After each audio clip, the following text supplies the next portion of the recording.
육소봉전기, 고룡원저, 제31장.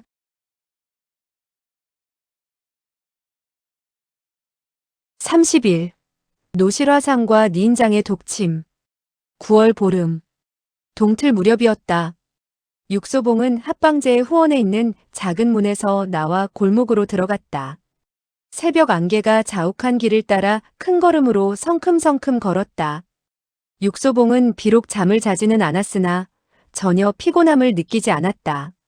냉수로 몸에 씻고 났더니 정신이 더욱 말짱해지고 온몸은 투지로 가득 찬 느낌이었다.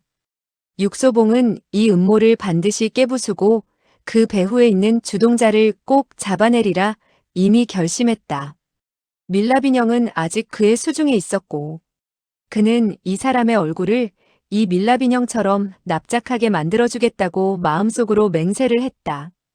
니인장은 앵도사가 뒤편에 있는 금호 골목 안에 있는데 검은 칠을 한 문에 문패가 달려있으니 금방 찾을 수 있을 것 같았다.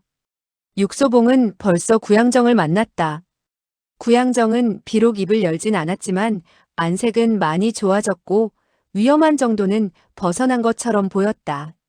서문치설은 살인하는 신검을 가지고 있을 뿐만 아니라 사람을 구하는 영약도 가지고 있었다. 사람을 구하는 것은 죽이는 것보다 훨씬 더 유쾌하군 그래. 육소봉은 미소를 지었다. 사람을 구하는 사람으로 변신할 수 있기를 희망했다. 그는 손수청도 만나보았다.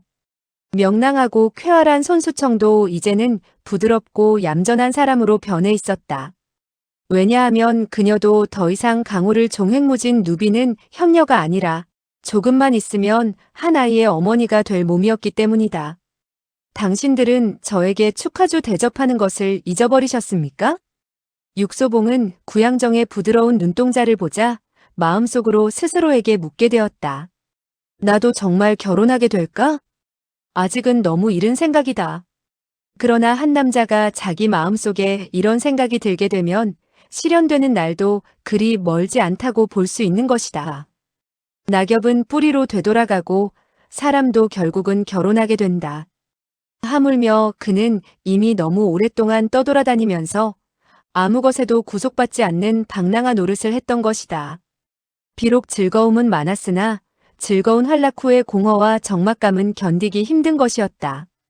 또 불면의 긴 밤, 일이 다 끝난 후의 쓸쓸함, 만취했다가 깨어났을 때의 허무함 등의 모든 감정은 이해하는 사람도 얼마 없었다. 그게 어떤 맛인지는 그들 스스로가 겪어봐야만 알 수 있는 것이니까 말이다. 니인장은 노인이었다. 그는 자기에게 장영풍과 같은 불초한 자제가 있다는 것을 거의 잊어버린 듯 했다.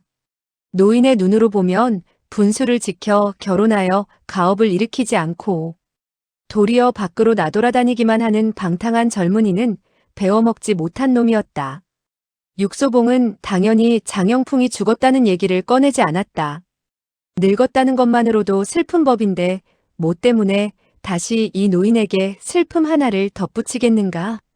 그러나 그의 본업에 대한 얘기를 꺼내자마자 이등이 굽은 노인은 즉시 가슴을 펴면서 눈에 빛을 띄었다. 당연히 이 밀랍인형을 원상태로 복원할 수 있지. 원래 어떤 모양이었던 난 이전 모습과 아주 똑같게 만들어낼 수 있네. 노인이 오만하게 말했다. 자네가 이곳으로 온 것은 정말 사람을 제대로 찾아온 거라고. 육소봉의 눈빛도 빛났다. 얼마 정도의 시간이면 다 복원하실 수 있겠습니까? 길어야 1시간 정도. 노인이 자신있게 말했다. 1시간 있다가 가지러 오게나. 제가 이곳에서 기다리면 안 되겠습니까? 안 되네. 노인이 자기 전문 분야에 대한 권위를 드러내며 말했다. 내가 일할 때는 누구도 내 곁에서 지켜보아선 안 되네. 이것은 그의 철칙이었다. 이 일에 있어서만큼은 육소봉이 할 수 없는 일을 그가 함으로 그의 말은 전부 명령이었고 육소봉은 그 말에 따를 수밖에 없었다.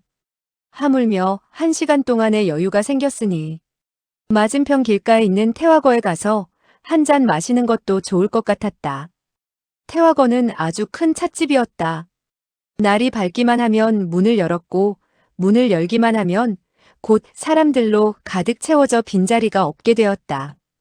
경성의 찻집은 다른 곳처럼 그렇게 단순한 곳이 아니었기 때문에 오는 손님들도 단순히 차만 마시러 오는 것은 아니었다. 더군다나 아침에는 대부분의 사람들이 전부 이곳에 와서 할 일을 찾곤 했다. 미장, 제재소, 천막집, 요리집, 재봉틀집, 장의사, 가마대여집 등 각양각색의 상점에서는 먼저 거래가 생기면 그 다음날 아침 일찍이 찻집에 와서 일할 사람을 찾곤 했다. 조금만 늦게 오면 솜씨 있는 일꾼을 못 구하기 십상이었다. 찻집 안은 보기에는 비록 복잡해 보였으나 사실 분야 하나마다 각각의 세력 범위가 있어서 천막일 하는 사람은 절대로 미장일 하는 사람과 함께 앉는 법이 없었다. 왜냐하면 잘못 앉을 경우 일거리를 얻을 수 없기 때문이었다. 이것을 터잡이라고 불렀는데 몇 개의 탁자들 위가 바로 각 분야의 터잡이었기 때문에 절대로 이 규칙은 깨지지 않았다. 육소봉은 처음으로 경성에 오는 것이 아니었기 때문에 이 규칙을 잘 알고 있었으므로 문강 근처에 자리를 하나 찾아 앉고서는 801포의 좋은 차를 마셨다. 이곳의 차는 근을 기준으로 파는 것이 아니라 1포에 200짜리, 1포에 400짜리가 있었고 가장 좋은 것이 바로 1포에 800짜리였다. 800은 바로 8개의 대전을 말하는 것이었다. 육소봉이 차 2모금을 마시고는 점원을 불러 밖에 나가 화마 몇 개를 사오라고 시켜서는 먹으려고 하는데 두 사람이 그의 맞은편에 앉았다. 찻집에서 다른 사람과 동석하는 것은 결코 이상한 일이 아니었다. 그러나 이 두 사람의 표정은 아주 괴이했고 눈빛은 더더욱 이상했다. 두 사람의 눈 4개가 조금도 깜빡이지 않은 채 그의 얼굴을 노려보고 있었다. 두 사람은 옷을 아주 신경 써서 입었고 눈빛도 아주 빛났으며 양옆에 태양열이 불끈 튀어나와 있는 것으로 보아 모두 무림의 고수들임에 틀림없었다. 나이가 비교적 많은 사람은 기세가 아주 뛰어났고 몸에는 비록 병기를 지니지 않았으나 손등에 핏대가 솟아있고 골격이 훌륭한 것으로 보아 돌이라도 부술 수 있는 장력을 지닌 사람임에 틀림없었다. 나이가 어린 사람은 옷이 더욱 화려했고 양미간에는 오만한 기운이 서려 있어 패기가 나이 많은 자보다 더욱 뛰어난 듯 했으며 빛을 발하는 눈은 잔뜩 충혈되어 있어서 마치 잠을 한참 동안 못 잔 사람처럼 보였고 또 슬픔과 분노가 가득 찬 것처럼 보였다. 그들은 육소봉을 노려보았으나 육소봉은 일부러 그들에게 눈길 한 번 주지 않았다. 그 두 사람은 서로 잠깐 쳐다보더니 갑자기 나이 많은 사람이 몸에서 나무 상자 하나를 꺼내 탁자 위에 놓으며 물었다. 당신이 바로 육소봉이신가요? 육소봉은 고개만 끄덕였고 입은 다물고 있었다. 그의 입에는 치켜 올라간 두 눈썹과 비슷한 수염이 많았으니 모르긴 몰라도 뭔가 골치 아픈 일이 생길 터였다. 전 복거라고 합니다. 안녕하시오. 육소봉이 말했다. 그는 얼굴빛 하나 바꾸지 않았다. 마치 이 이름을 들어본 적조차 없는 듯이 보였으나 사실은 당연히 들어본 적이 있었다.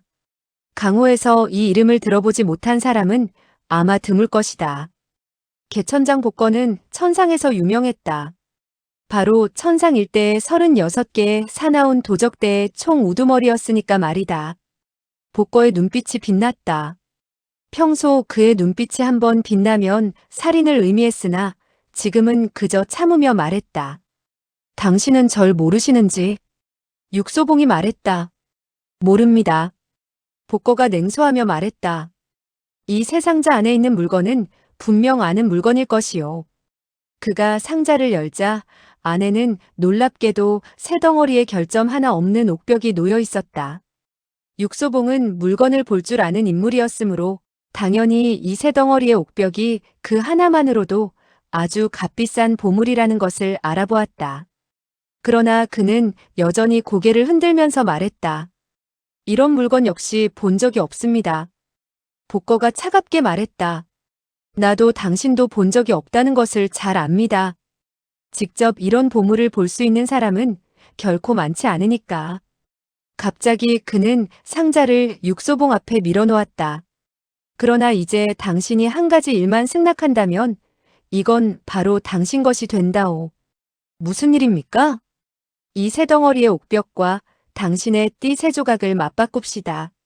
무슨 띠 말씀입니까? 복거가 차갑게 웃으며 말했다.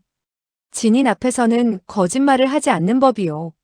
승낙할 건지 거절한 건지 결정하시오. 육소봉은 웃었다. 이 두 사람이 앉자마자 그는 이들이 왜 왔는지를 알아차렸던 것이다. 나는 이미 사람을 시켜 각지의 강호들에게 이런 비단띠를 지니지 않으면 함부로 자금성에 들어올 수 없고 멋대로 들어갔다가는 죽임을 당할 것이라는 사실을 알릴 대책을 강구해 놓았다네.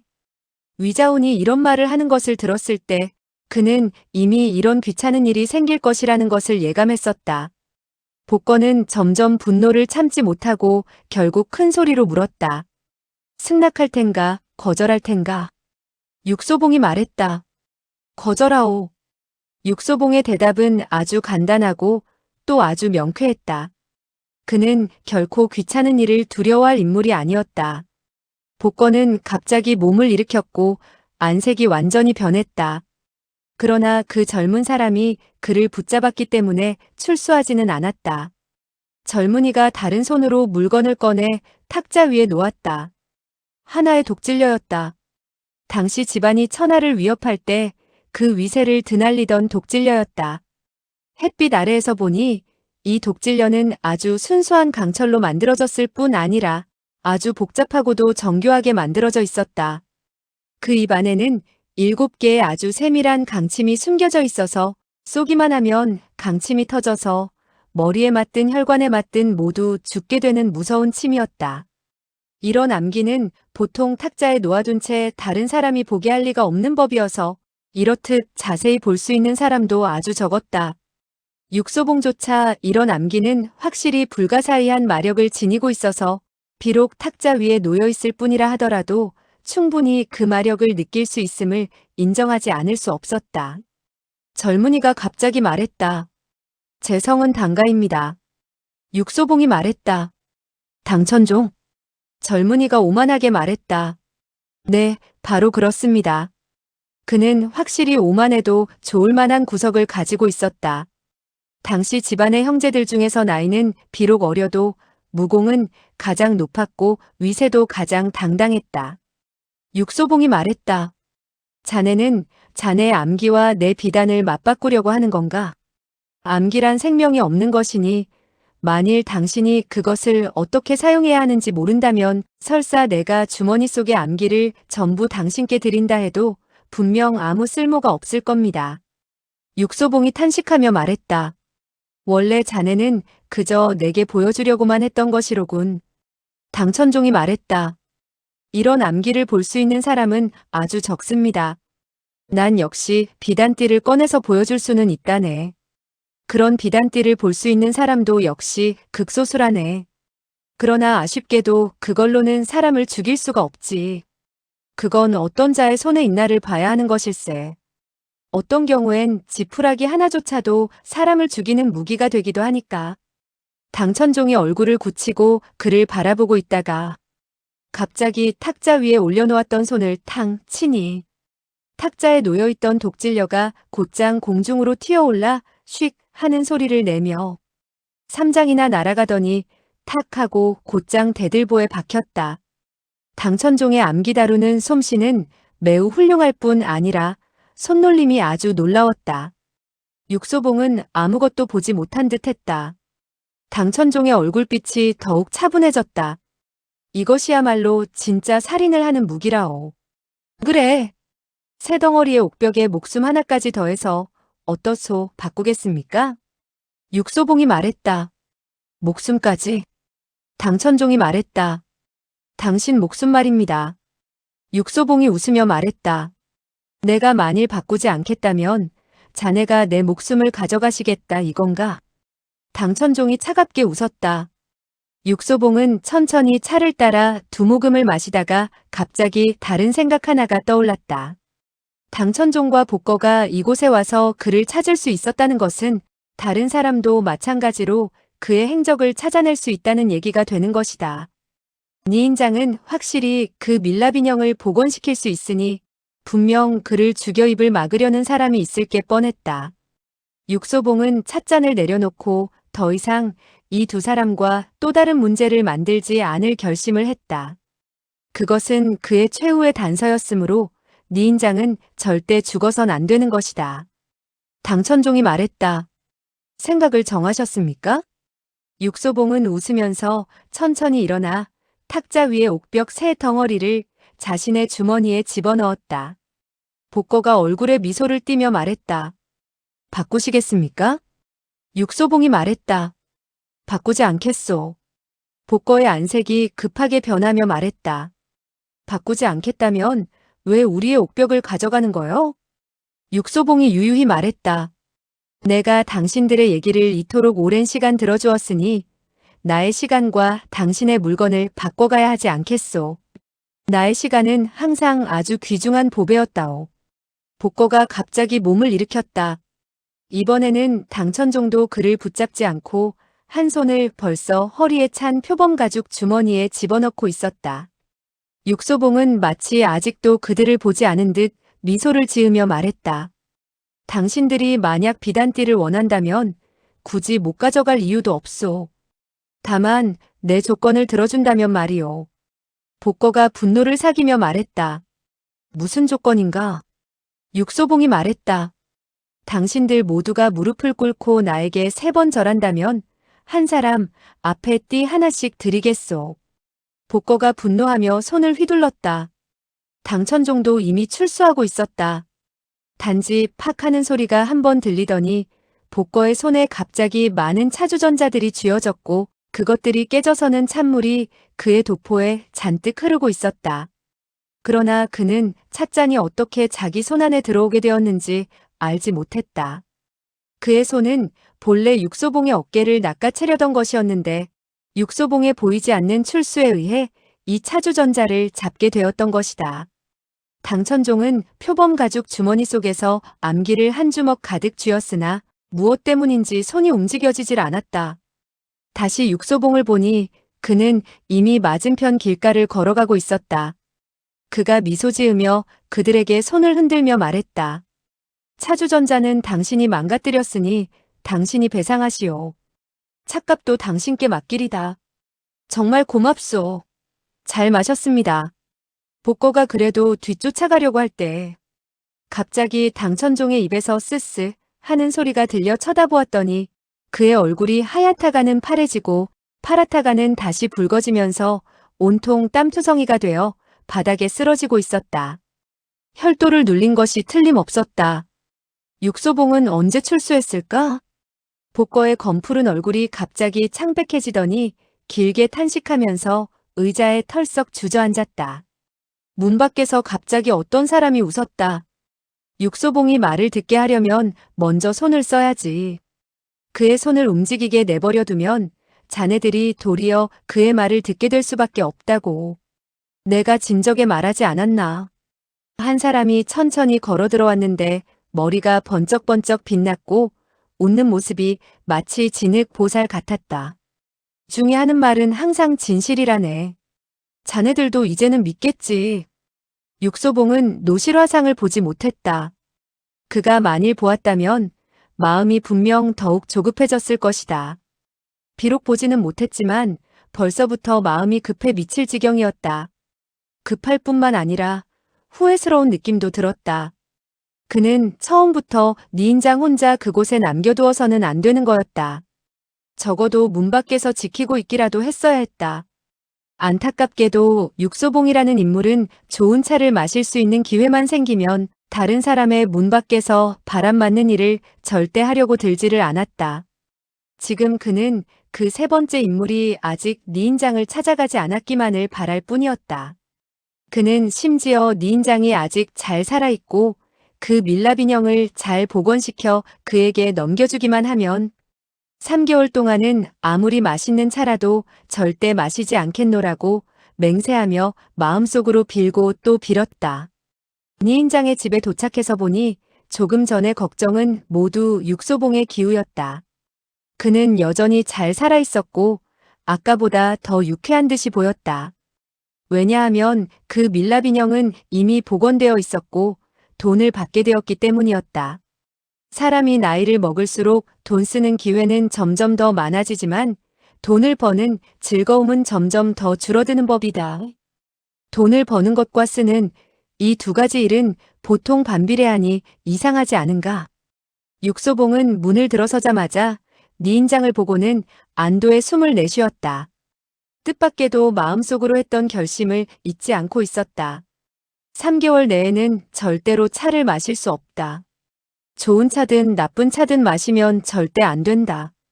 차 마시는 것도 중독성이 있어서 차 마시는 것을 좋아하는 사람이 만일 차를 마시지 못하면 그것만큼 고통스러운 일도 없는 것이다. 다행히 그는 그래도 좋은 술은 마실 수 있다고 스스로 자위할 수 있었다. 니인장은 두 손을 모두 내밀었다. 한 손은 비어 있었고 다른 한 손은 밀랍 인형을 쥐고 있었다. 육소봉은 그가 무엇을 원하는지 당연히 알고 있었다. 본업을 가진 사람들이 남 대신 일을 해줄 때는 돈을 즉시 받고자 한다. 조금만 늦어져도 기분이 상하게 마련이다. 그가 선불로 지불하라고 하지 않은 것은 그로 봐서는 상당히 양보한 것이었다. 빈손에 음표를 가득 쥐고서야 니인장은 꽉 쥐고 있던 손을 풀었다.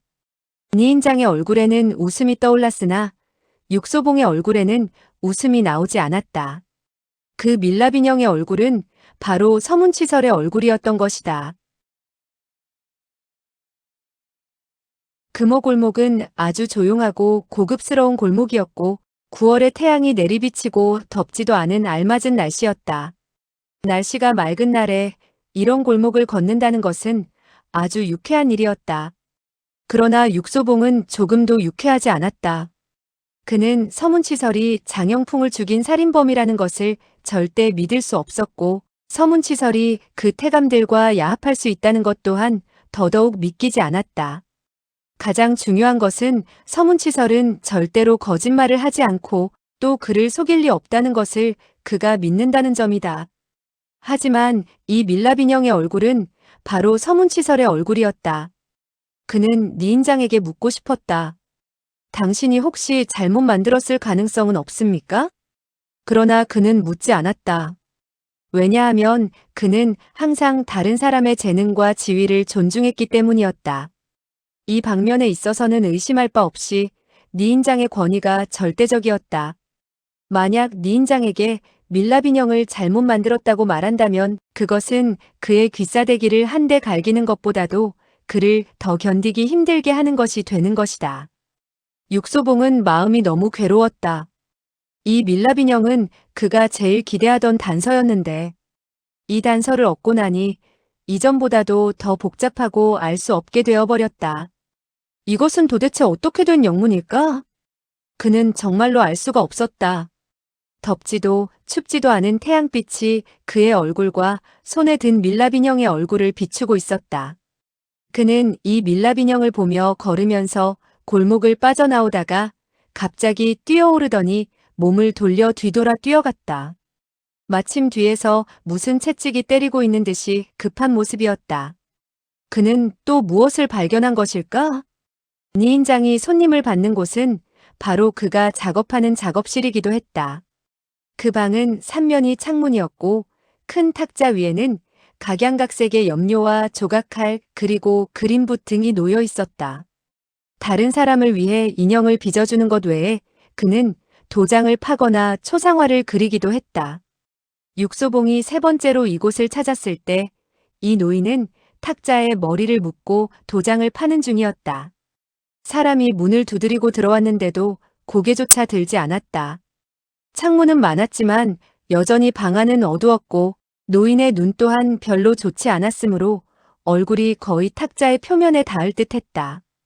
육소봉이 2번 기침을 했으나 노인은 반응이 없었다. 육소봉이 좀 더 크게 기침 소리를 냈지만 여전히 노인은 고개를 들지 않았고 조금도 움직이지 않았다. 손에 든 칼조차 움직이지 않았다. 움직이지 않고 어떻게 도장을 팔 수 있겠는가? 설마 벌써 다른 사람의 독수에 걸리고 만 것은 아닐까? 육소봉은 더욱 긴장되었다. 그는 한 걸음에 그 노인의 등 뒤로 달려가 그를 일으켜 세워보려고 했다.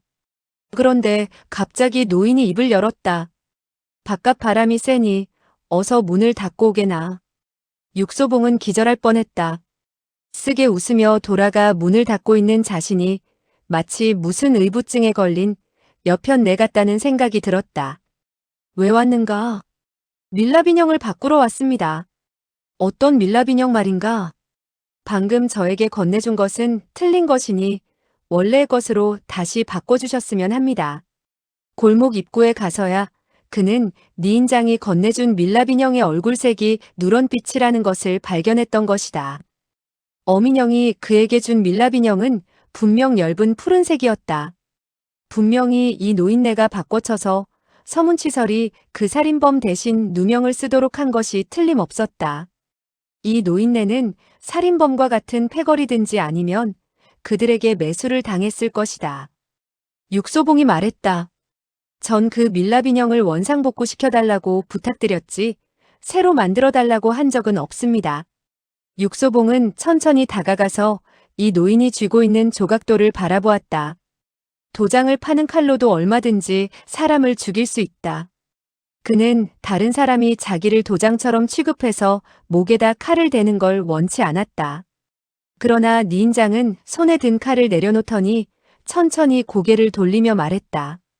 자네가 지금 무슨 얘기를 하는 건지 통 모르겠네. 육소봉 역시 멍청해졌다. 이 노인의 얼굴은 자기가 좀 아까 보았던 니인장의 모습이 아니었다. 그는 한참 숨을 멈추고 있다가 길게 다시 토해내더니 또 이 노인의 얼굴을 몇 번 쳐다보고는 참지 못하고 물었다. 당신이 바로 니인장입니까? 노인이 누런 이빨을 드러내며 웃으며 말했다.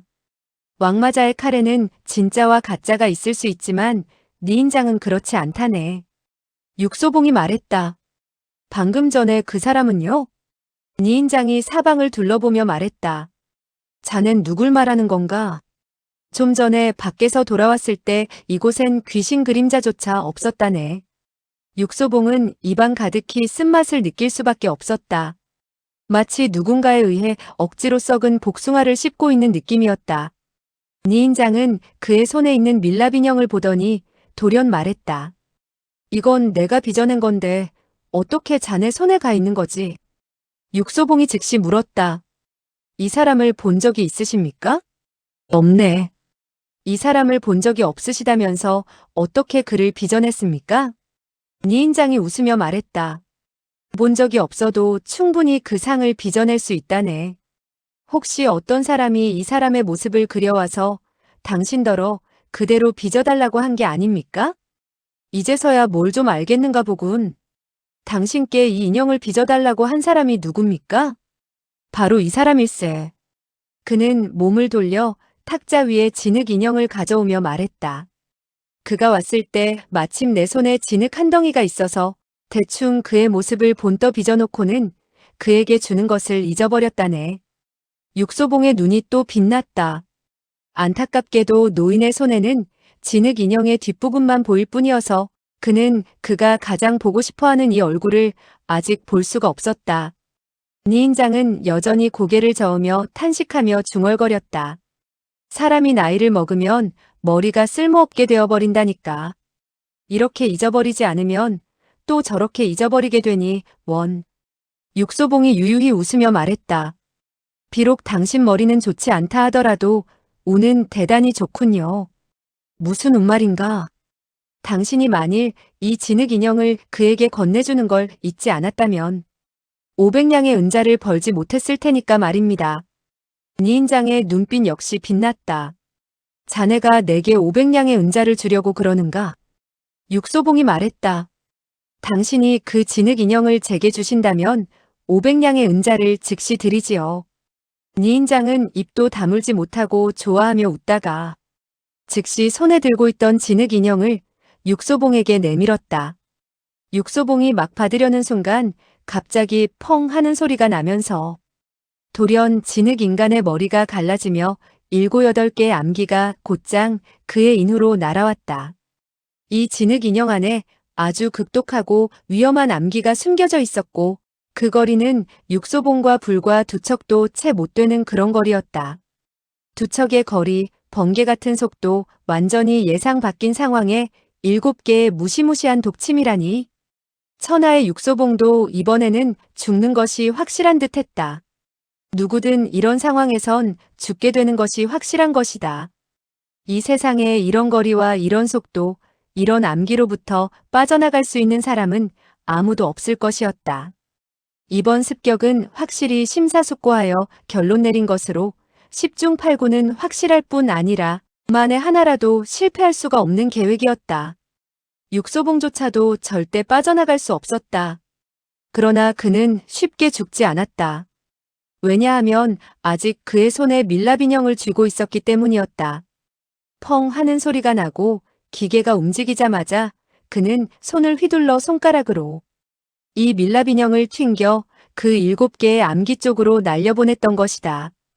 독침은 밀랍인형을 맞추고서도 아직 여력이 남아서 그의 목구멍까지 밀랍인형을 밀어냈다. 밀랍인형은 비록 사람을 쳐 죽일 수는 없는 것이었으나 그래도 그는 무척 놀랐다. 바로 이때 니인장은 이미 공중에 몸을 날려 화살처럼 창문 밖으로 도망가서 육소봉이 그를 보았을 땐 이미 창 밖으로 멀리 달아나고 있었다. 이 니인장의 동작은 정말 재빨라서 독침 하나도 성공 못하자 즉시 도망가 버린 것이었다. 그러나 그가 막 도망갈 때 아주 짧은 비명을 질렀는데 그 비명 소리 사이에 펑 하는 소리가 섞여 들려왔다. 마치 어떤 물건이 나무에 무겁게 부딪히는 소리 같았다. 갑자기 비명 소리가 멈추었고 육소봉이 급히 나가보았을 때 그 사람은 이미 정원에 고꾸라져 있었는데 마치 기절한 듯 했다. 또 다른 사람이 그 옆에 서서 한 손으로 자신의 대머리를 쓰다듬고 있었다. 육소봉이 부르짖었다. 노실화상! 노실화상이 머리를 쓰다듬으며 쓰게 웃더니 말했다. 보아하니 이 중에 이름을 바꿔야 할 것 같네. 노실화상이 아니라 재수 없는 땡중이라고 말하지. 육소봉이 말했다.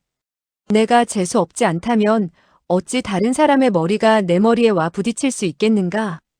니인장의 머리에는 검푸른 혹이 솟아나 있었다. 육소봉은 우습기도 하고 기이하기도 했다. 그는 당연히 이 두 사람의 머리가 절대로 우연히 부딪혔을 리가 없다는 것을 알고 있었다. 그는 노실화상이 왜 자기의 일을 도와주었는지 알 수가 없었다. 노실화상은 여전히 머리를 쓰다듬으면서 중얼거렸다. 다행히 내 머리는 꽤 단단한 편이라네. 육소봉이 웃으며 말했다. 스님이 재수없다고는 하시지만 니인장은 스님보다 더 재수가 없는 셈이네요. 노실화상이 말했다. 자네는 저 사람이 니인장이라는 겐가? 그럼 아니란 말씀입니까? 저 사람이 니인장이라면 난 바로 육소봉이겠구먼. 사실 육소봉도 당연히 이 니인장이 가짜라는 사실을 알고는 있었다. 그러나 그는 처음에 진짜 니인장이 왜 그에게 가짜 밀랍인형을 만들어 주었는지 알 수가 없었다. 노실화상이 말했다. 내가 비록 얼굴은 준수하지 않지만 니인장에게 내 모습을 빚어달라고 부탁하러 왔던 적이 있었다네. 육소봉이 말했다.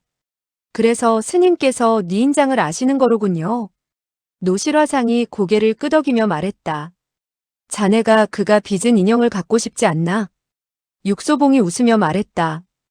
허나 그가 이 4개의 눈썹을 잘 빚어낼 수 있을지 모르겠습니다. 노실화상이 말했다.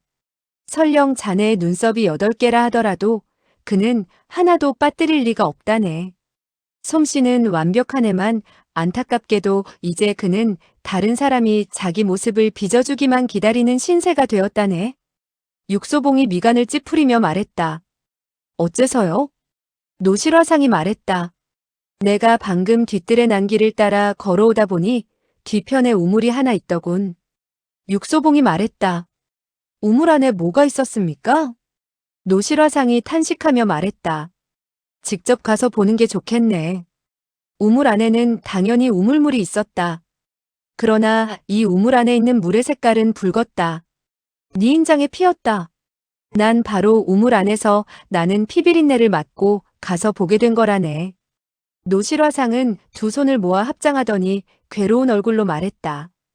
아미타불 부처님의 자비가 있기를. 그는 4명의 죽은 자를 보았다. 이제 육소봉도 니인장 집안의 4명의 식구가 모두 우물 속에서 죽어 있는 것을 보았다. 육소봉은 줄곧 입을 열지 않았다. 그는 노실화상 앞에서 괴로운 빛을 드러내고 싶지 않았다. 이제서야 그는 그가 만났던 2명의 니인장이 전부 가짜였다는 사실을 알게 되었다. 첫 번째 가짜 니인장은 밀랍 인형을 바꿔치기해서 서문치설에게 누명을 씌우려 했다. 만일 육소봉이 그렇게 걸려들지 않았다면 분명 다시 찾아오게 될 테니 그때 두 번째의 가짜 니인장이 기다리고 있다가 그를 죽이려고 한 것이었다. 이건 정말 계책 속에 계책이 들어가 있는 오묘한 연관계였다. 육소봉은 한숨을 내쉬다가 돌연 자기의 운이 그다지 나쁘지 않다는 것을 느꼈다. 어쨌든 지금까지 살아남을 수 있었으니까 말이다. 노실화상이 탄식하며 말했다. 내가 자네의 불운의 극광에 뻗어 있어서 분명히 재수가 없을 거라고 진작에 말하지 않았나? 육소봉이 말했다. 제가 왜 재수가 없다는 겁니까? 노실화상이 말했다. 잘하는 일이 없지 않나. 죽은 사람이나 찾아가서 인형을 빚으려 했으니 이게 재수 없는 일이 아니라는 건가? 육소봉이 그를 보면서 말했다. 저야 죽은 자를 찾아와 인형을 만들려고 했다고 칩시다. 그런데 스님께선 무엇 때문에 오신 겁니까? 노실화상은 아무런 대답도 하지 않았다. 이때 노실화상의 머리에 받쳤던 니인장이 돌연 신음소리를 냈다. 그들이 후원에 갈 때 이 사람 역시 데려오는 것을 잊지 않았었다. 노실화상이 한숨을 쉬며 말했다. 이제 정신이 든 모양이군. 죽지는 않을 모양이야. 육소봉이 그를 노려보며 말했다. 그럼 원래 그와 부딪혀서 그를 죽게 할 생각이었다는 말씀입니까? 노실화상이 재빨리 두 손을 모아 합장하며 말했다. 아미타불. 죄악이로다. 죄악이로다. 하늘에는 생명을 아끼고 사랑하는 덕이 있는데 만일 화상이 그런 생각을 가졌었다면 18층의 지옥에 떨어지고 말 것일세. 육소봉이 웃으며 말했다. 그것도 그다지 나쁘진 않을 것 같은데요. 적어도 몇 명의 친한 친구들을 만날 수는 있을 테니까요. 그리고 스님께서 지옥에 가지 않으시면 또 누가 지옥에 가겠습니까? 노실화상이 고개를 저으며 중얼거렸다. 절대로 이 사람과 입씨름할 수 없다. 절대로. 육소봉이 웃음을 참지 못하여 말했다. 스님께선 경전을 읊고 계시는 겁니까? 노실화상이 탄식하며 말했다. 나는 그저 이후에 혀를 뽑히는 지옥에 가지 않기 위해 자기 자신을 깨우치고 있을 뿐이라네. 육소봉은 하고 싶은 말이 있었으나 참았다. 왜냐하면 아까 그 사람이 마침내 깨어나서 머리를 두 손으로 받쳐들고 일어나 앉으려고 애쓰는 것을 보았기 때문이었다. 육소봉은 그를 보았다. 그도 육소봉을 보더니 갑자기 공포의 빛을 띠었고 노실화상을 보고서는 더욱 놀란 빛을 띠었다. 보아하니 이 사람은 화상을 알고 있는 모양이었다. 노실화상은 얼굴에 아무런 표정도 띠지 않았고 육소봉도 뜻밖의 입을 열지 않았다. 두 사람은 이렇게 아무 소리 없이 앞에 서서 그를 바라보고 있었다. 그는 비록 진짜 니인장은 아니었으나 정말 나이를 많이 먹은 노인네였다. 육소봉은 자신이 입을 열지 않아도 그것이 무엇을 뜻하는지 이 노인은 알고 있을 거라는 것을 알았다. 과연 노인이 탄식하여 말했다. 당신들이 분명 내게 물어볼 말이 있을 거라는 건 잘 알아요. 또 물으려는 게 무엇인지도. 그는 당연히 알고 있었다. 분명히 상대방의 이름과 내력, 주모자가 누구인지 궁금한 법이다. 5, 60세 정도가 되면 이런 도리쯤이야 누구든 알 수 있게 된다. 노인이 말했다. 그러나 당신들이 물으려는 질문에 난 한마디로 대답할 수 없소. 왜냐하면 말해주게 될 경우 난 죽을 수밖에 없기 때문이요. 육소봉이 말했다. 죽음이 두렵습니까? 노인이 쓰게 웃으며 말했다. 난 비록 늙은 몸이고 앞으로 살 날도 얼마 남지 않았지만 젊은이들보다도 더 죽음이 두렵다네. 그의 말은 진실이었다. 사람이 나이를 먹으면 먹을수록 더욱 죽고 싶어지지 않는다. 때문에 힘 자랑을 하며 제 목숨을 가볍게 여기는 것도 젊은이들이며 누대에서 뛰어내려 자살하는 것도 모두 젊은이들이다. 노인은 쉽게 자살하지 않는다. 육소봉이 얼굴을 굳히며 말했다. 죽음을 두려워한다면서 우리가 당신을 죽이는 건 두렵지 않나요? 노인이 말했다. 겁나지 않네. 육소봉이 이상하게 여겼다. 왜 겁나지 않나요?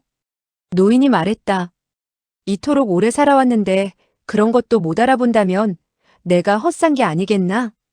당신은 물론 아주 잘 알고 있겠지요. 당신이 가겠다면 난 절대로 붙잡지는 않겠습니다만 죽어도 원망하지는 마십시오. 노인은 일어났으나 조금도 움직이지 않았다. 육소봉이 말했다. 난 줄곧 사람은 적게 죽였으나 구해준 사람은 많습니다. 자네가 날 구해주겠다고? 육소봉이 말했다. 말해주시겠습니까? 노인은 한참이 지나도 여전히 주저하면서 결정을 못 내리고 있었다. 육소봉이 말했다. 좀 더 생각하셔도 괜찮습니다. 저는 육소봉의 말은 갑자기 끊겼고 심지어 호흡까지 멈춰버렸다.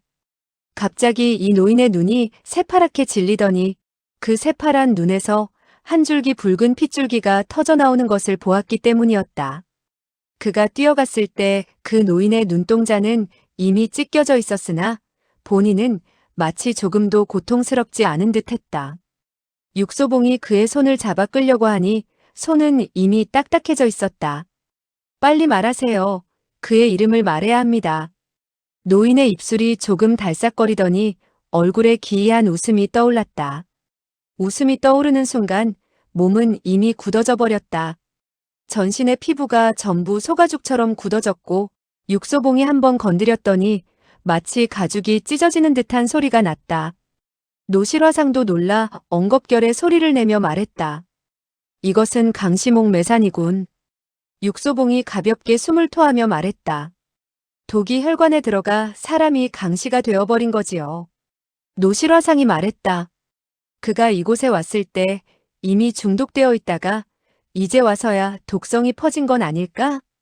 육소봉이 말했다.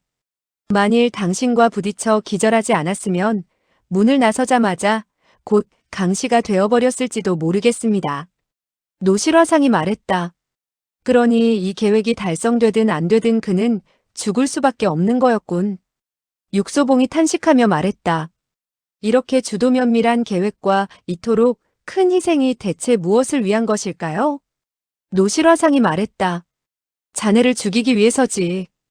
육소봉이 쓰게 웃으며 말했다. 단지 저를 죽이는 것만이 목적이라면 그들이 지불하는 대가가 아무래도 좀 지나친 것 같네요. 노실화상이 말했다. 자네는 스스로를 너무 보잘것없는 인물로 여기는 경향이 있는 듯하네. 육소봉이 말했다. 날 죽이려고 하는 건 단지 제가 그들의 일을 방해할까봐 그것이 두려워서 그러는 겁니다. 노실화상이 말했다. 자네는 그들의 다른 목적을 알고 있나? 네. 그게 뭔가? 그들이 이토록 큰 대가를 치르는 건 당연히 대사를 치르기 위해서입니다. 무슨 대사 말인가? 왜 스님께선 보살에게 직접 물어보지 않으십니까? 노실화상이 말했다. 보살은 중이 외는 불경 소리만 들을 수 있을 뿐이고 좋은 보살의 말은 들을 수 없다네. 육소봉이 말했다. 그렇다면 당신은 왜 스님 노릇을 하려고 하는 겁니까? 노실화상이 웃으며 말했다. 왜냐하면 중 노릇을 하는 게 적어도 육소봉 노릇을 하는 것보다 편하기 때문이라네. 육소봉은 골칫거리가 많지만 중은 그렇지 않거든. 그가 갑자기 소리 높여 노래 불렀다. 자넨 골칫거리가 많고 난 아니라네. 골칫거리가 많고 적은 건 모두 자기 스스로 찾아내는 법. 자네는 어서 가서 실컷 더 찾아보게나. 난 가보겠네. 노랫소리가 다 끝나기도 전에 그는 가버렸다. 골칫거리가 많고 적은 건 모두 자기 스스로 찾아내는 법. 육소봉이 그의 뒷모습을 보면서 쓰게 웃으며 말했다. 내가 그것을 찾지 않아도 그게 날 찾아오는 걸 어쩌란 말인가. 하늘은 높고 날씨는 전형적인 상쾌한 가을날이다. 육소봉은 천천히 골목을 걷다가 눈에 익은 사람이 골목 입구에 서 있는 것을 발견했다. 화려한 옷을 입고 안색이 창백한 바로 당시 문화의 자제들 중 최고의 고수인 당천종이었다. 그가 왜 여기서 기다리고 있는 것일까? 또 골칫거리를 가지고 온 것은 아닐까? 육소봉이 웃으며 말했다. 당신 친구는? 찻값은 내셨소? 당천종은 눈에 핏기가 가득한 채 그를 바라보고 있다가 갑자기 무릎을 꿇고 그에게 3번 절했다. 육소봉은 멍청해졌다. 내 조건은 아주 간단합니다. 당신들 모두가 내게 무릎 꿇고 3번 절하면 한 사람 앞에 비단띠 하나씩을 주겠소. 이 조건은 원래 육소봉 자신이 말한 것이긴 하지만 당천종이 정말로 이렇게 나올 줄은 몰랐다. 그처럼 오만한 젊은이라면 차라리 목을 내놓을지언정 무릎 꿇고 절을 하진 않는 법이다. 그러나 당천종은 절을 했다. 그것도 정말 공손하게 3번을 말이다. 오만방자한 젊은이가 이런 굴욕을 참아내려 한단 말인가? 도대체 무엇 때문에? 육소봉은 한숨을 내쉬더니 말했다. 설마 자네는 정말 엽고성을 찾아가겠다는 건가? 자네가 그를 찾아간다 해서 꼭 복수할 수 있는 것은 아닐 텐데. 당천종은 일어서서 그를 바라보며 아무 말도 하지 않고 있었다. 단 한마디도 하지 않았다. 육소봉은 비단띠를 건네줄 수밖에 없었다. 당천종은 그것을 받아들고 뒤돌아가 버렸다.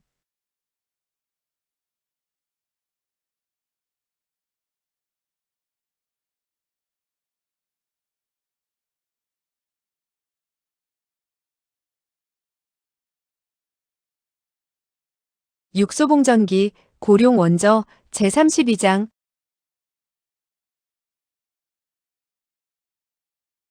32 태평검객 사마자이와 육소봉 9월 보름 정오 햇볕이 빛나고 있었다.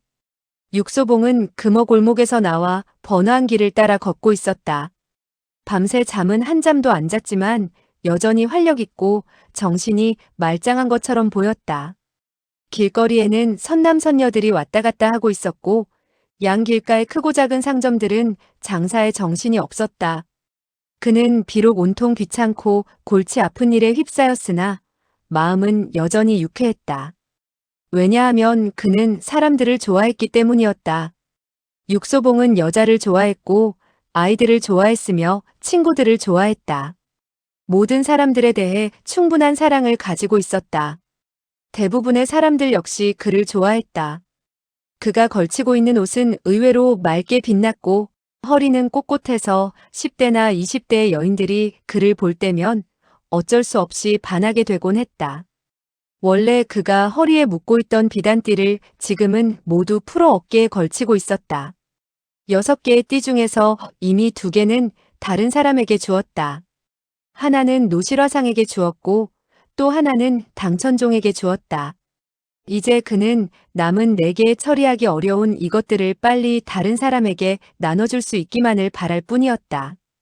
유일한 문제는 그가 아직도 이것을 줄 적합한 상대를 찾지 못하고 있다는 점이었다. 육소봉이 걸어가는 길가에 원숭이 흉내를 내며 징을 치고 있는 사람이 있었는데 아이들이 그를 애워싸고 있었다. 백발의 노인이 지팡이를 짚고서 비틀거리며 약방에서 걸어 나오다가 하마터면 2 아이에게 부딪힐 뻔했다. 육소봉은 곧장 달려가 그를 부축하면서 미소를 지으며 말했다. 선생님, 조심해 가십시오. 백발 노인은 허리를 굽힌 채 숨을 들이쉬더니 갑자기 고개를 들어 육소봉에게 눈짓하며 혀를 쑥 빼면서 귀신 얼굴을 지어 보였다. 육소봉은 깜짝 놀랐다. 그는 온갖 이상한 일들을 다 겪어보았지만 여태 늙은 노인네가 자기에게 귀신 얼굴을 지어 보이는 것은 처음이었다. 이 노인네의 눈을 자세히 들여다본 육소봉은 거의 소리를 지를 뻔했다. 사공적성. 이 노인네는 원래 천하에 상대할 자가 없는 도둑 왕의 왕이 변장한 것이었다. 육소봉은 비록 소리를 지르지 않았지만 손에 힘을 꽉 주고는 그의 어깨를 붙들며 소리를 낮춰 말했다. 이 녀석아, 내가 어떻게 여길 온 것이냐? 너처럼 형편없는 자식도 오는데 나같이 격이 있는 사람이 못 쓸 게 뭐 있느냐? 육소봉이 손에 힘을 더 주면서 말했다. 내가 내 비단띠를 훔치러 왔단 말이냐? 사공적성은 아픔을 못 이겨 이빨을 깨물며 계속 고개를 저었다. 육소봉이 말했다. 그럼 아니란 말이냐? 사공적성이 말했다. 아니야, 정말 아니라고. 육소봉은 그의 얼굴에 나타난 표정을 보고서야 마침내 손을 느슨하게 풀어주며 미소를 지으며 말했다. 설마 새 사람이 되기로 했다는 건가? 사공적성이 길게 탄식하며 어깨를 주무르며 말했다. 그렇지 않네. 새 사람이 되려고 하는 게 아니라면 왜 훔치지 않는 건가? 벌써 생겼는데 뭐 때문에 더 훔친단 말인가? 뭐가 생겼다는 건가? 비단띠. 육소봉이 멍청해져서 물었다. 이미 비단띠가 생겼다고? 그래. 어디서 가져온 건가? 사공적성이 웃으며 말했다. 좀 전에 한 친구의 몸에서 슬쩍 가져왔다네. 그 친구가 바로 나인가? 사공적성이 또 탄식하더니 말했다. 자넨 내게 친구가 얼마 없다는 것을 알잖나. 육소봉이 이를 깨물며 손을 뻗어 다시 그를 붙잡으려고 했다. 사공적성은 그에게 붙잡히지 않으려고 멀리 피하면서 웃으며 말했다. 자네에겐 비단띠가 4개가 있는데 난 하나만 가져갔으니 충분히 예의를 갖춘 거라고. 그런데도 불만이란 말인가? 육소봉이 그를 노려보더니 돌연 웃으며 말했다. 난 자네를 아주 총명하다고 여겨왔네만 이제 보니 아주 멍청하구먼 그래. 사공적성은 눈을 깜빡이면서 그의 다음 말을 기다렸다.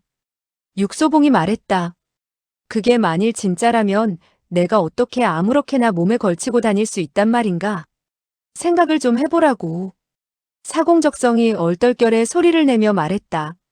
설마 하니 이 비단띠가 가짜라는 건가? 육소봉 역시 그를 향해 눈짓하며 혀를 내밀더니 귀신 얼굴을 지어 보였다. 사공적성은 한참 멍하게 있더니 마치 요술이라도 부리는 것처럼 소매에서 비단띠를 꺼내 중얼거렸다. 보기에 진짜 같기도 하고 또 가짜 같기도 하고. 육소봉이 웃으며 말했다. 자네 가짜는 훔치지 않는 줄 알았는데 오늘은 가짜를 훔쳤군. 정말 생각도 못할 일이야. 사공적성이 말했다. 제발 이 사건을 떠들고 돌아다니면서 내 명예를 떨어뜨리지 말게. 육소봉이 유유히 말했다. 내 물건을 훔쳐갔는데 왜 내가 말조차 못하고 쉬쉬한단 말인가? 사공적성이 말했다. 내가 만일 돌려준다면? 육소봉이 말했다. 나에게 돌려준다 해도 도두광의 왕인 자네가 가짜를 훔쳤다고 나는 떠들고 다닐 걸세. 그럼 도둑의 손잡벌쯤 되는 자들이 배꼽을 잡고 웃어대겠지. 사공적성이 말했다. 내가 이걸 돌려주고 거기에다가 자네에게 근사한 요리까지 대접한다면? 육소봉이 일부러 주저하면서 말했다. 그렇다면 좀 고려해봐도 상관없겠지. 일단은 내게 뭘 대접하는지 보고서 말이야. 사공적성이 말했다. 상어 지느러미 요리에 살찐 오리고기면 어떻겠나? 육소봉은 그래도 별로 내키지 않는 듯 하다가 마침내 억지로 고개를 끄덕였다. 그러나 사실은 웃음을 참아내느라 거의 배가 아플 지경이었다. 사공적성은 내 술수에 걸려들었어. 사공적성이 공손히 비단띠를 내미는 것을 보고 그는 더더욱 웃음을 참을 수가 없었다. 웃겨서 배가 아플 뿐 아니라 공중제비라도 하고 싶은 지경이었다. 그런데 갑자기 사공적성이 고개를 저으며 외쳤다. 안 돼, 절대로 그렇게는 안 되겠네. 육소봉이 곧장 말했다. 안 되다니 뭐가? 사공적성이 또 탄식하며 말했다.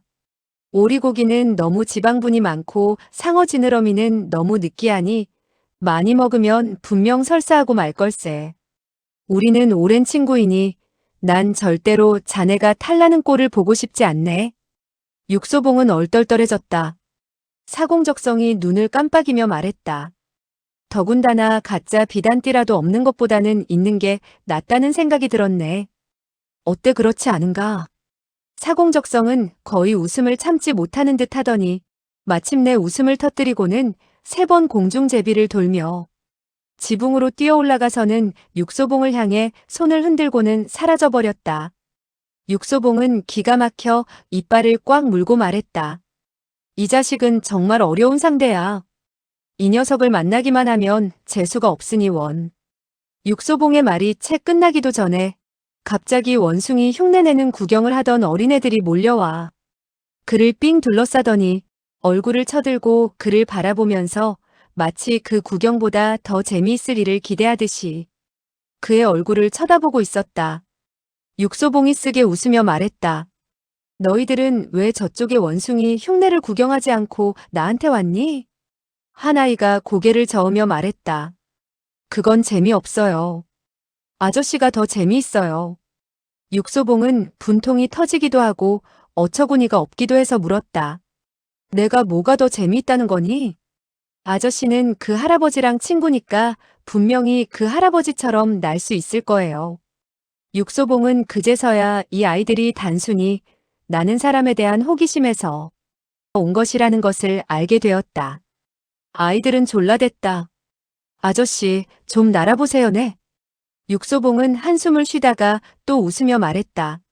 내가 너희들에게 노래 하나를 가르쳐 줄 테니 너희가 그 노래를 부르고 다닌다면 너희들 앞에서 날아보이마. 아이들이 갑자기 박수를 치며 환호했다. 좋아요, 노래를 부를게요. 우리가 앞으로 매일매일 그 노래를 부를게요. 육소봉은 또 마음이 즐거워져서 곧장 아이들에게 한 소절씩 노래를 가르쳐 주었다. 사공적성은 원숭이가 둔갑한 요괴. 요괴가 소란을 피우니 바보가 따로 없다네. 바보가 말을 듣지 않으니 엉덩이를 때려주자. 아이들은 정말 잘 따라했다. 순식간에 다 배우고선 몇 차례 큰 소리로 합창을 했다. 육소봉은 자기가 들어봐도 너무나 우스웠다. 들으면 들을수록 너무도 우스워서 연달아 3번 공중제비를 하고는 지붕 위로 날아가 아이들에게 손을 흔들며 웃어 보였다. 너희들 시간 날 때마다 꼭 이 노래를 불러라. 내가 시간이 나면 또 와서 공중제비를 보여줄게. 어깨에 걸쳤던 4개의 비단띠는 이미 하나가 줄어들었다. 육소봉도 그 원숭이가 둔갑한 요괴가 정말 솜씨가 있다는 것을 인정하지 않을 수 없었다. 그는 자기 눈앞에서 멀쩡하게 물건을 훔쳐갔으니 말이다. 조금 전 그는 화가 나서 배가 아플 지경이었으나 시간이 좀 지나고 나자 웃겨서 배가 아플 지경이었다. 그러다가 지금은 그저 배가 텅 비어서 배가 고파 미칠 지경이었다. 다행히 지금은 아침 식사 때여서 크고 작은 음식점, 술집들에서 요리를 만드는 소리가 왁자지껄하여 설사 배고프지 않은 사람이라도 식욕을 느끼게끔 했다. 상어 지느러미 큰 접시로 하나, 구운 오리 1마리, 호떡 2장, 그리고 주겹청 3근과 4가지의 술안주를 가져오시오. 그는 가장 가까운 음식점을 찾아 출입문에서 가장 가까운 탁자를 찾아 앉자마자 배고파 죽은 귀신이 환생한 것처럼 7, 8가지의 음식을 주문했다. 그리고서 기다리고 있었다. 7, 8가지의 음식은 나오지 않고 밖에서 7, 8명의 사람이 들어왔다. 제일 앞에 선 사람은 금박의 화려한 옷에 득이만면한 표정이었다. 머리는 거의 반백이었으나 차림은 귀공자 같은 차림을 하였고 허리에는 옥대를 차고 있었는데 그 위에는 커다란 진주와 엄지손가락보다 더 큰 비취가 가득 달려 있었다. 옥대만 해도 엄청나게 비쌀 텐데 옥대 위에는 옥대보다 더 비싼 검을 하나 차고 있었다. 그의 뒤를 따라오는 사람들도 모두 기세가 대단하여 평범한 젊은이들이 아닌 듯 했다. 하나하나가 다 화려한 옷차림을 하고 거동은 오만방자해 보였으나 전부 걸음걸이가 가벼우면서도 힘이 있고 조용하면서도 경쾌한 것이 무림에서 꽤 실력이 있는 소년 영웅들처럼 보였다. 이 사람들이 다가오면서 육소봉을 흘낏 쳐다보고는 가장 큰 탁자를 찾아 자리 잡고 앉았다. 다른 사람들에게는 눈길도 주지 않는 사람들이 그래도 육소봉은 한번 쳐다본 셈이었다. 육소봉은 일부러 그들에게 눈길을 주지 않았으나 옥대에 달려있는 검만은 알아보았다. 검은 악어 가죽으로 된 검집에 백금으로 만든 검집 입구, 오래되면서도 기이한 형식의 장검에 빨간색의 선명한 검술이 달려 있었으며 그 검술에는 또 백옥으로 깎아 만든 쌍어가 달려 있었다. 이 칼을 알아볼 수 있으면 반드시 그것을 지니고 있는 사람도 알아볼 수 있는 법이다. 금박 옷에 검을 찬 중년은 바로 강남 5구 쌍어당 장락산장의 주인 태평검객 사마자이였다. 금남궁, 응구양, 옥사마, 바로 무림의 3대 세가를 지칭하는 말이다. 옥을 귀중하게 여긴 이래로 장락산장은 의심할 여지 없이 그중 가장 돈이 많은 집안이었다. 사마자이는 집안 대대로 전해지는 무공 외에 옛날 철검 선생의 유일한 의발 제자였다. 어릴 적에는 용모가 준수하고 문무에 두루 뛰어났을 뿐만 아니라 거기에 찬란한 가세까지 더해져 20세도 되기 전에 천하에 그 명성이 자자했었다. 지금은 비록 중년에 접어들었지만 소년 시절의 오만함을 그대로 간직하고 있을 뿐 아니라 준수한 용모도 당시와 비교해 볼 때 떨어짐이 없었다. 이런 인물의 풍채를 직접 보는 것은 일종의 행운이며 영광이었다. 그러나 육소봉은 차라리 잘 요리된 상어 지느러미 한 접시를 볼 수 있었으면 하고 바라고 있었다. 상어 지느러미 요리는 불의 세기가 적당히 조절되어 맛있었고 술 또한 아주 적당하게 따뜻했다. 육소봉이 젓가락을 짚고 맛있게 먹으려는 순간 자주색 옷에 달린 검이 보였다. 검에 백옥으로 만든 쌍어를 단 젊은이가 그를 향해 걸어오고 있었다. 그는 또 골칫거리가 자기를 찾아왔다는 것을 알고 마음속으로 한숨을 쉬었다. 그리고는 이 젊은이가 그의 앞에까지 닿오기 전에 서둘러 상어 지느러미 요리를 먼저 입속에 가득 집어넣었다. 소년이 검을 짚고 서서 차갑게 육소봉을 좀 훑어보더니 폭언의 예를 취하였다. 귀하는 분명 육소봉이시지요? 육소봉이 고개를 끄덕였다. 저는 호청이라 합니다. 고소성 호구 쌍어당 장락산장에서 왔습니다. 저쪽에 앉아 계신 분은 바로 저희 스승님으로 귀하께서도 분명 아실 겁니다. 육소봉이 또 고개를 끄덕였다. 호청이 말했다. 사리가 밝은 사람 앞에서는 허튼 소리를 하지 않는 법. 저희 스승님께서는 특별히 저더러 귀하가 가지고 계신 비단띠를 빌려달라고 청하라 하셨습니다. 그리고 술을 좀 대접하고 싶으시다는 말씀도요. 육소봉은 고개를 끄덕이지도 않았고 고개를 가로젓지도 않았다. 그저 자기의 입을 가리킬 뿐이었다. 입안에 있는 음식을 아직 삼키지 못했기 때문에 입을 열 수가 없었던 것이었다. 호청은 미간을 찌푸렸다. 비록 참기 어려운 듯이 보였으나 그래도 계속 서서 기다리는 수밖에 없었다. 가까스로 육소봉이 다 먹기를 기다렸다가 즉시 또 물었다. 귀하께서 이제 그 비단띠를 제게 주시는 것이 어떨까요? 만일 귀하께서 자신도 하나 정도 남겨가지고 싶으시다면 그건 무방합니다. 그는 아주 쉽게 말했다. 마치 자기가 입을 연 것만으로 육소봉의 체면을 대단히 세워준 것이라고 여기는 듯했다. 육소봉은 천천히 상어 지느러미를 씹어 삼키곤 천천히 술잔을 들어 한 모금 마시고는 또 가볍게 한숨을 쉬면서 상어 지느러미 요리와 술맛에 아주 만족함을 표시하고는 그런 후에야 미소를 지으며 말했다. 사마장주의 명성은 저도 일찍이 존경하던 바입니다. 사마장주님의 호에 또한 감격했습니다. 이 비단띠로 말하자면 호청이 말했다. 비단띠가 어떻다는 거요? 육소봉이 담담히 말했다. 괜찮은 물건이지요. 호청의 안색이 변하여 손을 돌려 칼자루를 잡았다. 육소봉은 그를 한번 쳐다보지도 않고 다시 상어 지느러미를 집어 입에 넣곤 자근자근 씹으며 천천히 그 맛을 감상하고 있었다.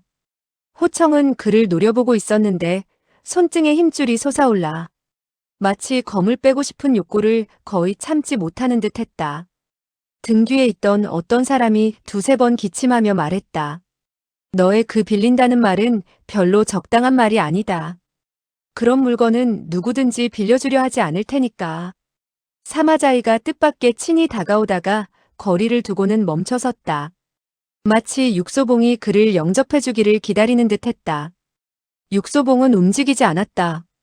그의 앞에 놓인 한 접시의 상어 지느러미 요리에 확실히 어떤 사람을 상대하는 것보다 더 흥미가 많은 듯했다. 사마자이는 스스로 걸어올 수밖에 없었다. 그는 다가오더니 잘 보양된 손으로 탁자를 향해 손짓했다. 호청이 즉시 품 안에서 음표 뭉치를 꺼내더니 탁자에 놓았다. 사마자이가 그의 잘 다듬어진 아름다운 수염을 쓰다듬으며 말했다. 옥벽이 비록 좋다고는 하지만 그래도 금이나 은보다는 실용적이지 못하지요. 복권은 인간 마음을 이해하지 못했으니 퇴짜 맞는 게 당연합니다. 경성의 소식은 정말 빨리 전해지는 모양이었다. 1시간 전의 일을 지금 이 사람이 알고 있으니 말이다. 사마자이가 말했다.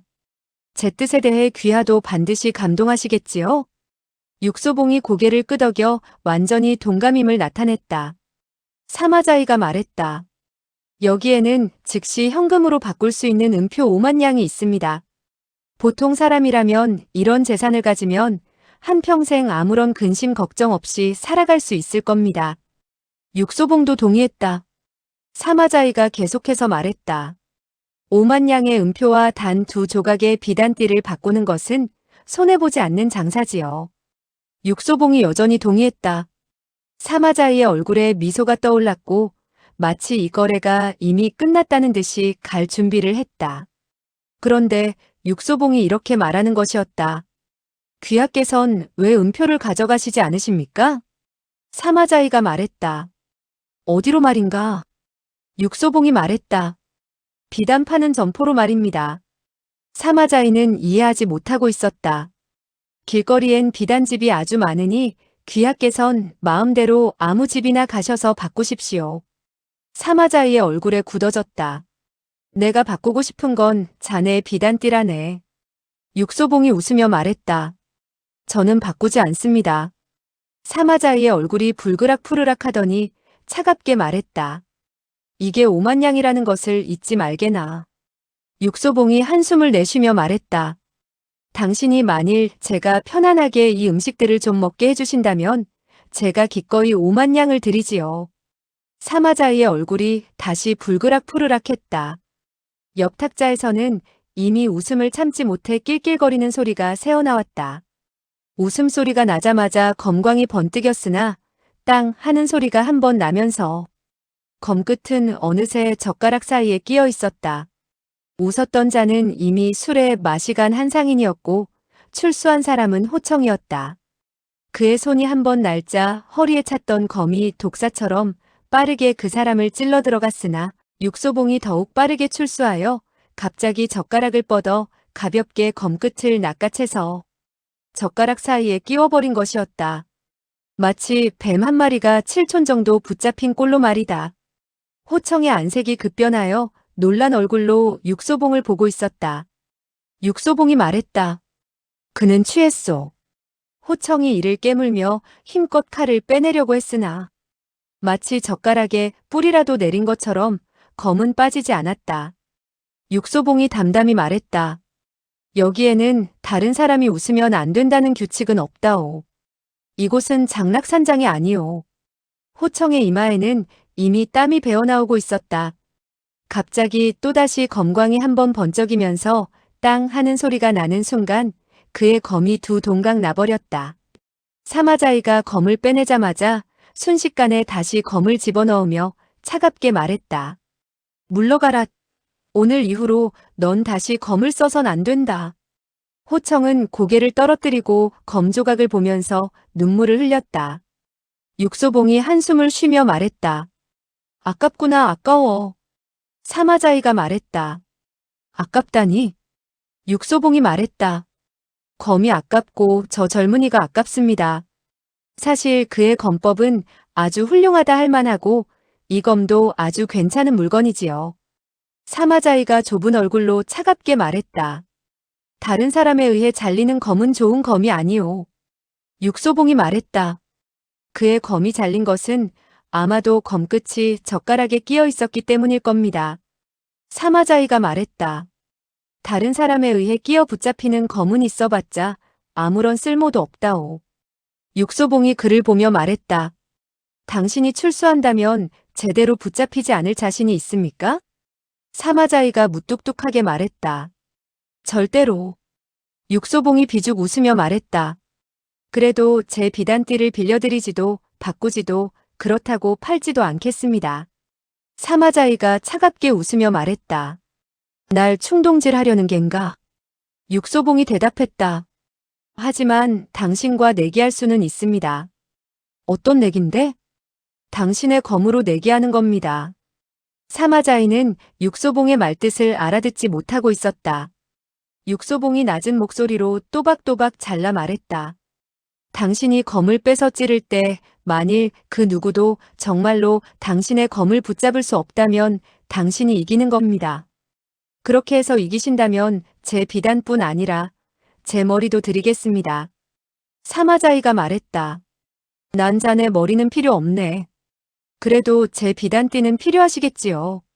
그런데 그 방법 외에 또 다른 방법은 없겠나? 없습니다. 사마자이는 잠시 깊은 생각에 잠겼다. 그리고는 의표는 찌르듯 날카롭게 말했다. 난 자네 견정혈을 짚을 테니 준비하게나. 육소봉은 차갑게 미소를 지었다. 그리곤 왼쪽 어깨에 견정혈을 쓰다듬으며 말했다. 내 옷은 그다지 깨끗하지 않습니다.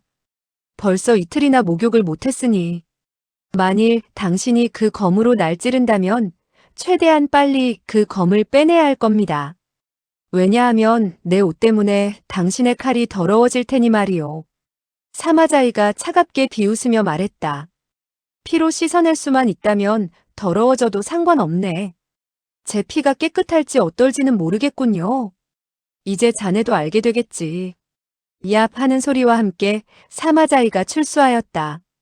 검광이 번개처럼 번뜩이면서 곧장 육소봉의 왼쪽 어깨를 향해 찔러 들어왔다. 사마자이의 검은 아주 길어서 원래 빼내기가 쉽지 않았으나 사마자이는 자기만의 특이한 방법으로 검을 빼내었다. 검은 검집에서 나오자마자 육소봉의 왼쪽 어깨를 향해 날았다. 이때 육소봉은 두 손가락을 펴서 그 검을 낚아챘다. 이러한 출수의 방어 자세는 본래 아주 간단한 동작이었으나 그것의 준비 동작과 그 빠른 속도는 그 어느 누구도 흉내낼 수 없는 것이었다. 아니 심지어 상상조차도 하기 힘든 자세였다. 이 동작은 비록 간단하게 보였으나 수천 수만 번을 통한 각고의 노력과 연습 끝에 갈고 닦은 솜씨였던 것이다. 사마자이는 마음도 가라앉고 피도 가라앉았다. 그의 검이 붙잡히고만 것이었다. 사마자이는 4살 때부터 이미 중령검을 썼고 7살 때엔 순도 높은 강철로 만들어진 검을 사용했었다. 그가 검을 배운 지는 이미 40년이 되었고 검을 빼는 동작은 이미 130여 종류나 연구했기 때문에 그가 한 번 출수하면 12잎의 동전을 그 자리에서 꿰뚫어 묶을 수 있는 위력이 있었다. 그런데 이제 그의 검이 육소봉에게 붙잡혀 있는 것이었다. 이 순간 그는 거의 이것이 진짜인지 가짜인지 믿을 수 없었다. 그는 육소봉의 손을 바라보면서 이것이 정말 피가 있고 가죽이 있는 사람의 손인지를 거의 분간할 수 없었다.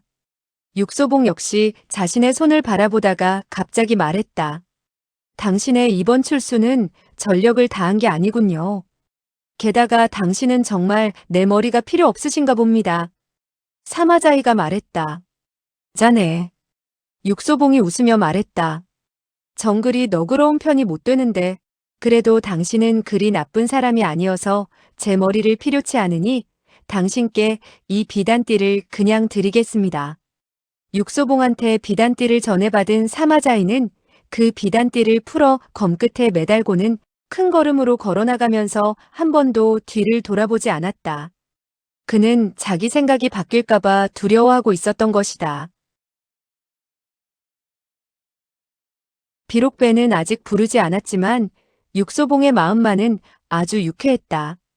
왜냐하면 그는 이제 사마자이가 두 가지 일, 즉 누구의 검이라도 상대에 따라 붙잡힐 수 있다는 것과 사람의 인품에 따라 그 태도가 부드럽게 나오면 받아들일 수 있는 것도 강하게 나오면 반발한다는 것을 잘 알게 됐으리라는 것을 미루어 짐작할 수 있었기 때문이다.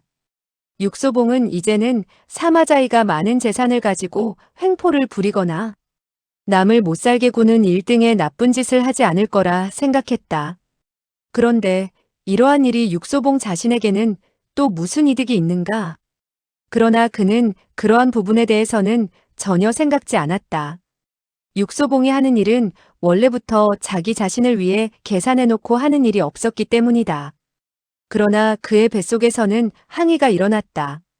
그의 배는 비록 크지 않았지만 한쪽에 상어 지느러미 요리로는 별로 만족할 수 없었기 때문이다. 그리고 육소봉은 그동안 편안하게 밥 한 번 제대로 먹어본 적이 없는 것 같이 느껴졌다. 이상하게도 그가 비단띠를 몸에 지니고만 있으면 어느 곳을 가든지 순식간에 골칫거리가 자신을 찾아왔다. 남은 두 조각의 비단띠를 어떻게, 어느 사람에게 주어야 하는 걸까? 그 중에 하나는 목도인을 위해 남겨둔 것이었으나 목도인은 그림자조차 보이지 않았다. 와서 안 될 사람들은 전부 오고 진짜 와야 할 사람은 오지 않았다. 이 사람들은 와야 할 때 오지 않고 와서는 안 될 때에 전부 모여든 것이다. 육소봉은 꼭 이런 사람들과 이런 일에서 만나게끔 되어 있는 것 같았다. 그는 한숨을 훅 내쉬었다. 그때 돌연 노실화상이 맞은편에서 만두를 먹으며 걸어 나오는 것이 보였다. 그는 육소봉을 보더니 마치 귀신이라도 본 것처럼 곧장 달아나려고 했다. 육소봉은 달려가 그를 붙들며 말했다. 어딜 가려고요? 노실화상이 눈을 껌뻑이며 말했다. 화상이 자네를 괴롭힌 적도 없고 또 죄를 범한 적도 없는데 자네는 뭐 때문에 날 붙잡는 것인가? 육소봉이 눈을 깜빡이며 웃더니 말했다. 왜냐하면 스님과 거래를 하나 할까 해서지요. 노실화상이 말했다. 화상은 자네와 거래하지 않네. 자네 술수에 넘어가고 싶지는 않다고. 육소봉이 말했다. 이번엔 당신이 절대로 속임수에 빠지는 게 아니라는 것을 보장하겠습니다. 노실화상이 주저하더니 그를 보며 말했다.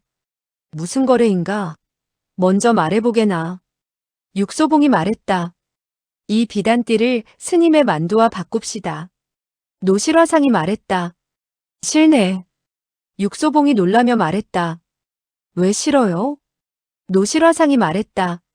왜냐하면 화상은 천하에 이렇게 편한 일이란 절대로 있을 수 없다는 것을 알기 때문이라네. 노실화상은 다시 눈의 흰자위를 희번떡거리며 말했다. 복권은 새 덩어리의 옥벽과 바꾸자고 했어도 자네는 바꾸지 않았고 사마자이가 5만 양의 은자를 가지고 바꾸자 했어도 자네는 역시 바꾸지 않았네. 그런데 어째서 자네가 화상의 만두와 바꾸자고 하는 겐가? 미친 소리 아닌가? 육소봉이 말했다. 설마 당신은 내가 무슨 음모라도 꾸미고 있다고 생각하는 건가요?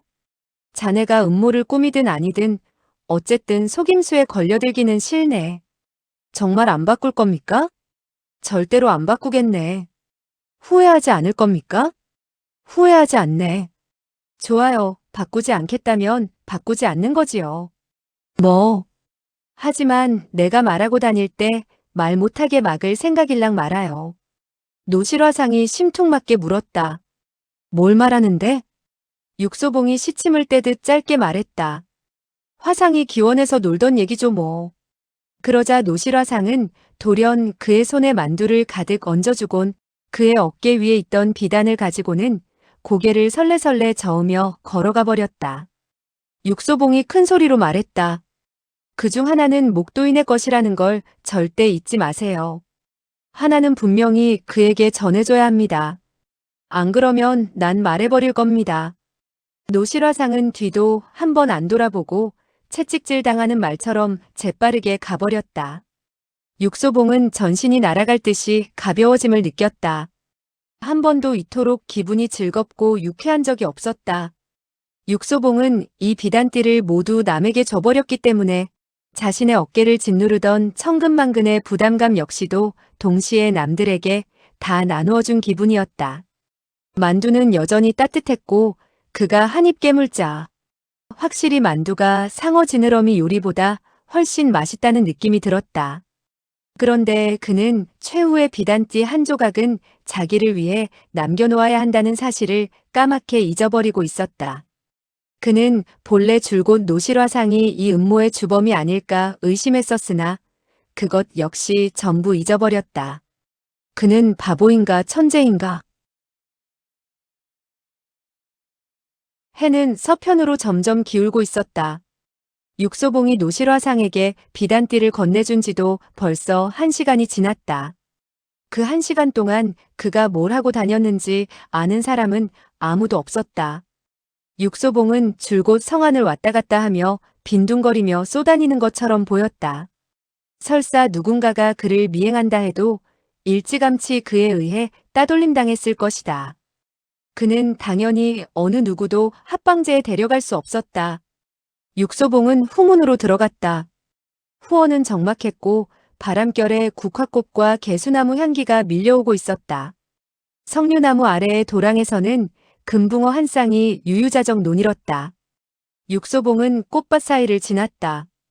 그곳에는 어떤 여인이 정자난간에 기대어 깊은 생각에 잠겨 있었다. 노란색 국화가 흐드러지게 피어있는 정자에는 비취색 옷차림에 날렵하면서도 아름다운 허리를 지닌 여인이 있었다. 창백한 안색은 아직 병색이 사라지지 않은 듯 하였고 무언가 새로운 근심마저 있는 듯해서 비취색의 가벼운 옷조차 그녀의 몸에서는 무거워 견뎌내지 못할 정도로 연약해 보였다. 화원에 펼쳐진 가을빛은 서럽도록 아름다웠으나 그녀의 아름다움에는 미치지 못했다. 육소봉은 마치 이제서야 구양정이 이토록 아름다운 여인이었던가 하는 생각이 들었다. 이러한 마음은 그녀가 여태껏 몰래 그를 사랑하고 있었다는 것을 이제서야 그가 알게 되어 느껴지는 감정 같았다. 바람은 낭하 밑에 핀 국화 꽃잎을 어루만지며 스쳤다. 좁은 길에는 벌써 몇 장의 낙엽이 떨어져 있었다. 육소봉이 조용히 걸음을 옮기다가 구양정의 아름다운 눈빛과 마주쳤다. 그들은 그다지 많이 만났다고는 할 수 없었고 사실상 그들이 나눈 대화도 10마디가 채 안 되었다. 그런데 지금 육소봉의 마음속에 뭐라 표현하기 힘든 미묘한 감정이 생겨 심장이 빠르게 뛰었고 당황스러움에 어쩔 줄을 몰라 했다. 구양정은 어떤 심정일까? 육소봉은 적어도 그녀의 표정에서는 별다른 특이한 점을 찾아내지 못했다. 그녀가 그를 보고 있었을 때도 이전과 별로 다를 바가 없었다. 그녀가 화난 것을 참고 있는 게 아니라면 분명 내숭을 떨고 있는 것 같았다. 이 세상의 여인들 치고 내숭 떨지 않는 여자가 몇이나 될까? 육소봉은 마음속으로 한숨을 내쉬면서 정자로 걸어가 억지로 웃으며 말했다. 병은 좀 나았소? 구양정은 고개를 끄덕이고는 맞은편 도리자를 가리키며 말했다. 앉으세요. 육소봉은 원래 그녀 옆에 앉을 생각이었으나 그녀가 너무 냉담한 표정을 짓고 있기 때문에 그 역시도 열정적인 감정이 들지 않았다. 아, 여인들은 어째서 이렇게 내숭 떠는 것을 좋아하는 것일까? 이것은 남자들이 그런 내숭을 좋아한다는 것을 그녀가 알고 있기 때문에 그러는 것일까? 구양정이 만일 열정적인 태도를 보였다면 육소봉은 놀라 도망갔을 수도 있다. 지금 그는 순진하게 맞은편 도리자에 앉아 마음속으로 할 말이 무척 많았음에도 불구하고 한마디도 꺼내지 못한 채 그저 무안해하며 물었다. 서문치설은? 구양정이 말했다. 그는 부인과 함께 방에 있어요. 나눌 얘기가 많겠죠. 육소봉은 일어났다가 다시 앉았다. 그는 바로 서문치설을 찾아 들어가려고 했으나 구양정이 그를 눈치 없는 작자로 여기는 게 싫었던 것이다. 결전의 순간은 다가왔고 생사가 걸린 승부는 아직 알 수가 없으니 이들 부부의 이별은 어쩌면 영원한 이별이 될지도 모르는 일이었다. 육소봉도 그들 부부가 편안히 이 오후나절을 제3자의 방해 없이 보내게 하고 싶었다. 정원은 조용했고 향기가 만발했으며 가을볕은 꿈처럼 따사로웠다. 이러는 가운데 구양정과 육소봉 그들 단두 사람밖에 없으니 어찌 하고 싶은 얘기가 많지 않겠는가. 그러나 육소봉은 무엇을 어떻게 말해야 할지 갈피를 잡을 수가 없었다. 그는 마치 처음으로 애인과 밀회를 나누는 어린 소년처럼 보였다. 구양정은 옆을 가리켰다. 난간 위에 왕총관의 밀랍인형이 놓여 있었다. 육소봉은 그녀가 왜 이태감의 밀랍인형에 관심을 가지는지 알 수 없었다. 설마 당신이 이 사람을 안다는 말이오? 그를 본 적이 있어요. 그가 우리들 있는 곳에 왔었어요. 그녀들 있는 곳이란 기원을 말하는 것인가? 육소봉은 더욱 이상스러움을 느껴 참지 못하고는 물었다. 당신은 이 사람이 태감이라는 것을 알고 있소? 구양정이 담담히 말했다. 우리들이 있는 곳에는 별별 종류의 손님들이 다 온답니다. 태감뿐인가요? 스님도 오지요. 그녀는 마치 그날의 일과 육소봉이 그녀에게 잘못을 저질렀던 일들을 아직 잊지 않고 있는 듯했다. 육소봉은 이미 거의 잊어버린 듯했다. 그에게는 사실 생각해야 할 중요한 문제들이 많이 있었다. 구양정이 말했다. 그 태감은 처음이 아니었어요. 그리고 그가 혼자 온 것도 아니었고요. 육소봉이 곧장 물었다. 또 어떤 사람들이 같이 왔었소? 처음엔 그 혼자 왔었으나 후에 또 2명의 해난파 검객이 그를 찾아왔었어요. 미리 약속했었던 것 같더군요. 당신은 어떻게 해난파 검객이라는 걸 알았소? 난 그의 검을 알아봤지요. 해난파 문화가 쓰는 검은 특별히 가늘고 길 뿐 아니라 모양 또한 아주 특이했다. 구양정이 말했다. 그리고 난 또 늙은이가 태감이라는 것도 알아봤지요. 그가 어떻게 변장을 하든 언제든지 알아챌 수 있어요.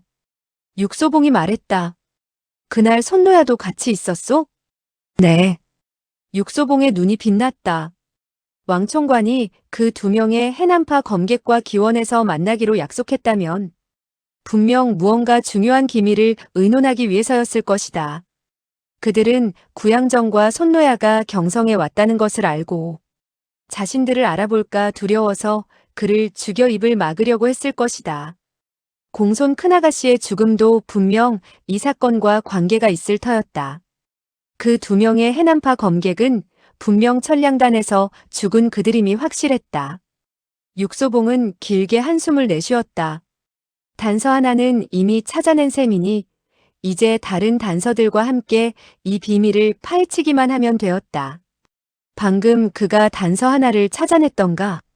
1시간여의 시간 동안 많은 일을 해낸 셈이었다. 구양정이 돌연 말했다. 태감이 우리들이 있는 곳에 오기만 하면 그들은 우리 방으로 데려간답니다. 어째서? 그들은 근본적으로 남자가 아니니까요.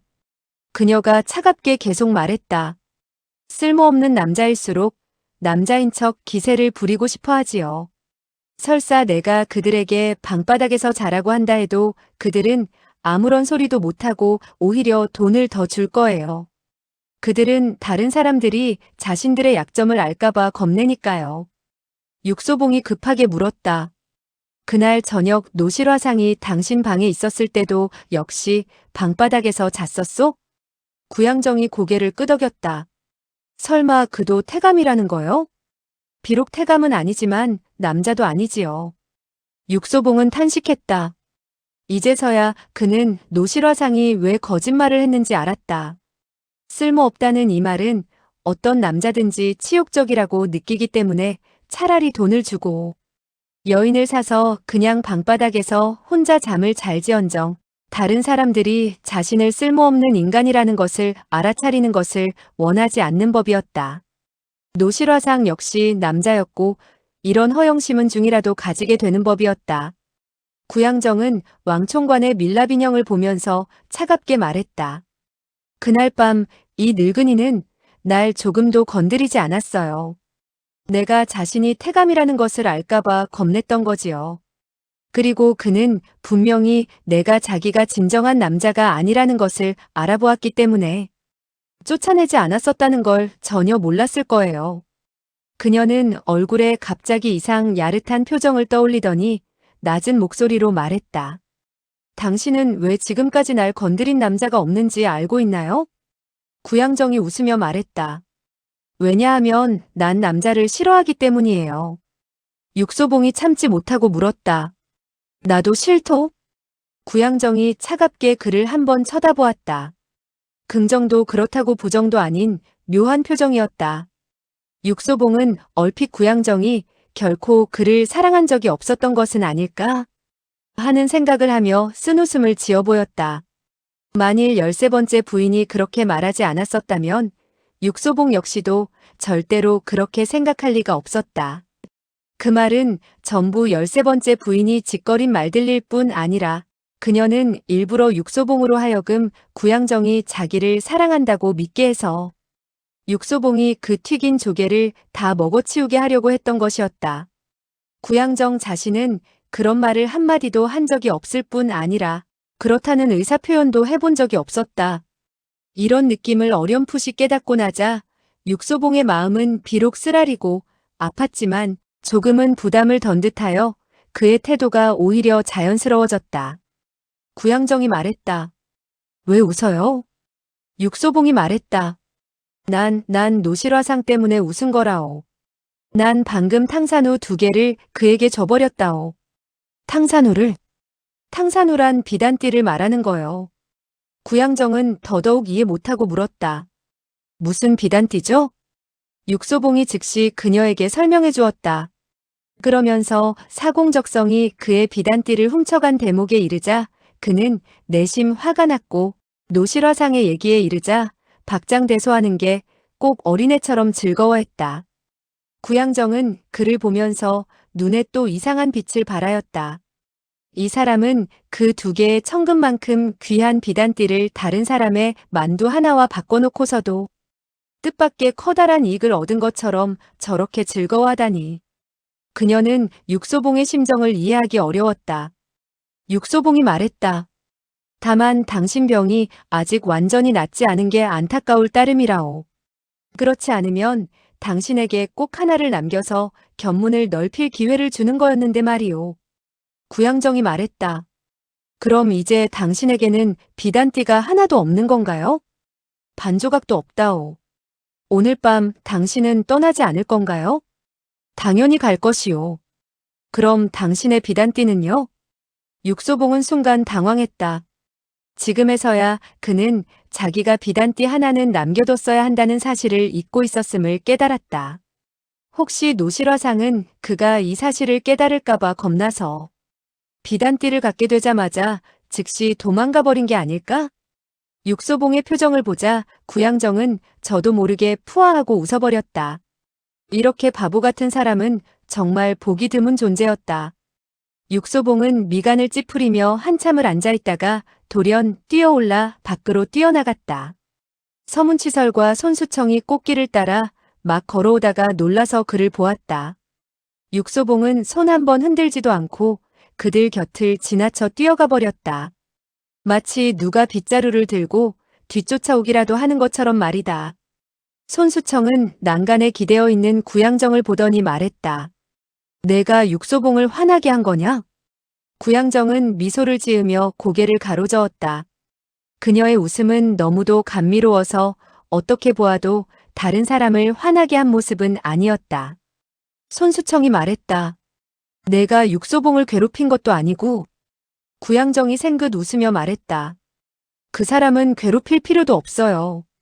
자기 스스로 자기를 괴롭히니까요. 손수청은 위아래로 그녀를 훑어보고는 미소를 지으며 말했다. 너는 이미 그에 대해 많은 걸 알고 있는 모양이구나. 전 그저 그가 바보라는 것만 알 뿐이에요. 하지만 그는 총명한 바보야. 그가 총명하다고요? 자기 일에 대해서는 정말 바보 같지. 왜냐하면 그는 자기 자신을 위해서는 계산해 본 적이 없으니까 말이야. 하지만 만일 어떤 사람이 그를 정말 바보로 여기고 그를 속이려 든다면 그 사람은 정말 재수 없게 된단다. 손수청의 말을 담담히 듣고 있던 구양정이 톡 쏘듯 말했다. 사실 그가 총명하든 바보든 저와는 아무런 상관이 없는 일이에요. 손수청이 눈을 깜빡이며 말했다. 넌 그를 싫어하니? 구양정이 차갑게 웃으며 말했다. 설마 당신은 모든 여자들이 그를 좋아해야만 한다고 생각하시는 건 아니겠죠? 난 모든 여자들이라고 말한 적 없다. 난 단지 너를 말한 거야. 왜 다른 일에 대해서는 말하지 않나요? 넌 그에게 흥미가 없니? 없어요. 손수청이 빙긋 웃으며 말했다. 넌 날 속일 필요가 없단다. 난 다 알고 있어. 손수청은 자기의 배를 어루만지며 행복하고도 사랑스런 미소를 지으며 계속 말했다. 난 여자이고 곧 아이가 생길 몸이니 너 같은 어린 처녀들의 일은 무슨 일이든 다 알 수가 있지. 구양정은 아무 말도 하지 않았다. 다만 창백한 얼굴이 발그레해졌다. 그때 갑자기 서문치설이 뛰어들듯 말했다. 당신들 여자들은 정말 이상하군. 손수청이 말했다. 뭐가 이상해요? 서문치설이 말했다.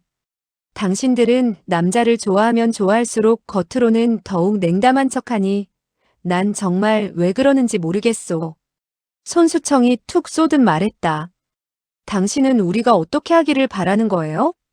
설마 우리들이 좋아하는 남자를 만나기만 하면 무조건 그의 가슴에 뛰어들어야 한다는 건 아니겠죠? 당신은 적어도 육소봉에 대해선 좀 부드럽게 대할 수 있잖소. 그가 놀라 도망가지 않게 말이오. 난 당신을 막 알았을 때 어땠어요? 부드러웠나요? 부드럽지 않았소. 그래도 놀라서 도망가지는 않았잖아요. 서문치설이 손수청을 보더니 따뜻한 눈빛으로 말했다.